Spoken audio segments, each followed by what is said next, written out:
এই ঘরে সচরাচর আসা হয় না বললেই চলে, ওই গেস্ট রুম বলতে পারো। বোন আর আমি কতবার ভেবেছি যে আমরা আলাদা আলাদা রুমে থাকবো, সে আর হয়েই ওঠে না।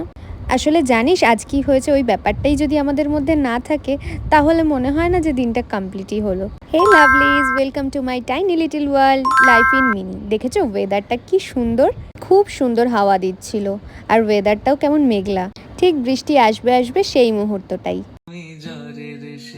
মায়ের শরীর খারাপের পর রান্নাঘরের দায়িত্বটা আমিই নিয়ে নিয়েছিলাম। আসলে করেছিলাম অনেক কিছু, কিন্তু ভিডিওর ক্লিপগুলো নেওয়া হয়নি।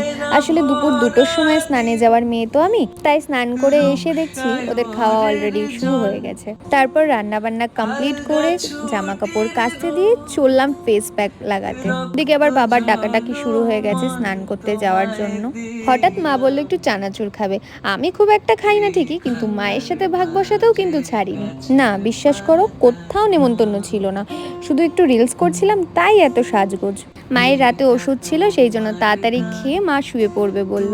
যদিও আমরা প্রত্যেকদিন একসাথেই খাই, কিন্তু আজ আর না করিনি। সকাল থেকে ওয়েদারটা দেখে মনে হচ্ছিল যে বৃষ্টি হবে, বৃষ্টি তো হলোই না, কিন্তু গরম আরো বেশি পড়ে গেছে।